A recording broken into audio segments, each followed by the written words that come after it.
अच्छी बात अपने अभिभाषण में कही, वो थी राष्ट्र सर्वोपरि। लेकिन राष्ट्र बनता किन चीज़ों से?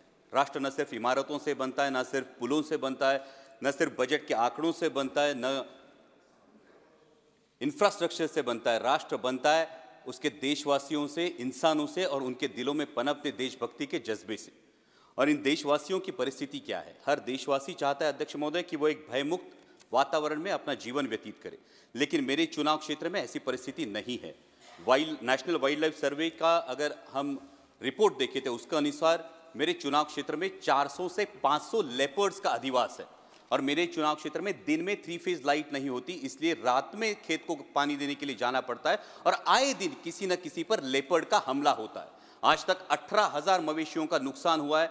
20 से 25 लोगों ने पिछले साल में अपनी जान गंवाई है। और अभी जुन्नर फॉरेस्ट विभाग ने महाराष्ट्र सरकार को एक प्रस्ताव भेजा है, जो इकलौता सोल्यूशन है वो लेपर्ड रिप्रोडक्शन कंट्रोल का सोल्यूशन है। और इसके लिए मैं नियमित तरीके से मंत्रालय से भी गुजारिश कर रहा हूं, और मेरी ये गुजारिश है कि मंत्रालय इस पर संज्ञान ले और लेपर्ड रिप्रोडक्शन कंट्रोल करे, और मेरे चुनाव क्षेत्र में दिन में 3 फेज लाइट देने का निर्देश राज्य सरकार को पारित करे।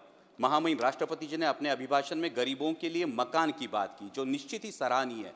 लेकिन मेरे चुनाव क्षेत्र में अध्यक्ष महोदय 1.5 से 2 लाख लोग ऐसे हैं, वो रहते तो पक्के घरों में हैं, लेकिन उनके घर अनऑथोराइज करार दिए जा रहे हैं, और वजह है दिघी एम्यूनिशन डेपो की वजह से लगा हुआ रेड जोन। महामहिम राष्ट्रपति जी ने कानूनों में सुधार की बात की, और समय के साथ हर किसी को बदलना चाहिए। लेकिन रेड जोन की अगर हम बात करें तो जो कानून फॉलो हो रहा है वो 1903 का अंग्रेजों के जमाने का इंडियन डिफेंस एक्ट फॉलो हो रहा है, जिसके तहत रेड जोन की मर्यादा 2000 यार्ड सुनिश्चित की गई है। लेकिन 1970 का जो स्टैक रेगुलेशन है, स्टोरेज टेक्निकल एक्सप्लोजिव कमिटी का जो रेगुलेशन है यूनाइटेड नेशंस का, वो हमारे देश ने अडॉप्ट किया है, जिसके अनुसार 200 से 500 मीटर ही रेड जोन की मर्यादा होनी चाहिए।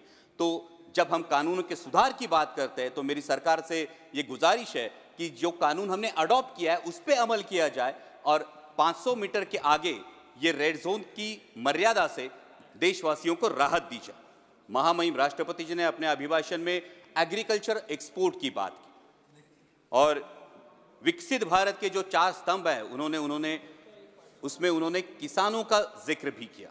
लेकिन वास्तविकता यह है अध्यक्ष महोदय, पिछले 35-40 दिनों से अनियन के एक्सपोर्ट पर पाबंदी लग चुकी है, और अनियन एक्सपोर्ट पर पाबंदी लगने की वजह से, प्याज के निर्यात पर पाबंदी लगने की वजह से मेरे महाराष्ट्र के प्याज उत्पादक किसानों का 2000 करोड़ रुपयों का नुकसान हुआ है। और इस पाबंदी की वजह से भला हो रहा है पाकिस्तान के किसानों का, क्योंकि मिडिल ईस्ट का मार्केट हो, यूरोप का मार्केट हो, ये पूरा पाकिस्तान अनियन ग्रोअर फार्मर्स के हाथ में चला गया है, और पाकिस्तान के किसानों को उनके प्याज का दाम मिल रहा है, लेकिन मेरे किसान को अपना प्याज 8 से 10 रुपए किलो के दाम में बेचना पड़ रहा है। हमने सरकार से सुना था कि पाकिस्तान की कमर तोड़ देंगे, ये तो इस निर्णय की वजह से पाकिस्तान के किसानों को भला हो रहा है, कमर मेरे किसानों की टूट रही है। यहां पे महामहिम राष्ट्रपति जी ने किसानों की आय दुगनी होने की बात की। अध्यक्ष महोदय, मैं कुछ आंकड़े बताना चाहता हूं कि 2013 में डीएपी की एक बैग थी, उसकी कीमत थी 560 रुपए। 2024 में डीएपी की बैग की कीमत है 1100 रुपए। जो लागत की मजदूरी थी प्याज के लिए, उसकी कीमत थी 5000 रुपए, आज लागत की मजदूरी जाती है 11,000 रुपए। आज 2013 में प्याज बिक रहा था 20 रुपए किलो में, आज प्याज बिक रहा है 8 से 10 रुपए किलो में। 2013 में सोयाबीन बिक रहा था 6000 रुपए क्विंटल के दरों में, आज सोयाबीन बिक रहा है 4500 रुपए क्विंटल के दरों में। तो किसान की आय दुगनी हुई या 2 गुने से ज्यादा घट गई है? जब हम विकसित भारत का एक स्तंभ किसानों को मानते हैं, तो ये मैं कहना चाहूंगा कि जब विकसित भारत की यात्रा होती है, दिल्ली में ठंड बहुत है, किसी को बताना नहीं पड़ता, ठंड बहुत है, हम महसूस करते हैं ठंड बहुत है। तो जब विकसित भारत है तो ये बताना क्यों पड़ता है? मेरा किसान ये महसूस क्यों नहीं कर पाता कि ये विकसित भारत है, मेरी आय दुगनी हुई है? और ये मेरी दरख्वास्त है कि किसानों के बारे में गंभीरतापूर्वक ये विचार किया जाए, क्योंकि अगर उगाने वाला उगाएगा नहीं तो खाने वाला खाएगा क्या, ये सवाल बनता है। अंत में महामहिम राष्ट्रपति जी ने राम मंदिर के निर्माण की बात की, और मर्यादा पुरुषोत्तम प्रभु श्री राम, हमारे राम लल्ला जो विराजमान हुए, उसके लिए मैं समूचे देश का अभिनंदन करता हूं। और उसी के बारे में कुछ पंक्तियां कहकर मैं अपनी वाणी को विराम दूंगा। अध्यक्ष महोदय, जब रामलला की प्राण प्रतिष्ठा की बात आई तो किसी ने कहा बिना कलश के प्राण प्रतिष्ठा कैसे होगी, किसी ने कहा बिना कलश के प्राण प्रतिष्ठा कैसे होगी, किसी ने कहा जब चुनाव ही प्राण हो तो सोचो कौन सी प्रतिष्ठा दांव पे लगी होगी। लोग तो कुछ कहेंगे, लोगों का काम है कहना, आप जन की बात मत सुनना, सिर्फ मन की बात करना।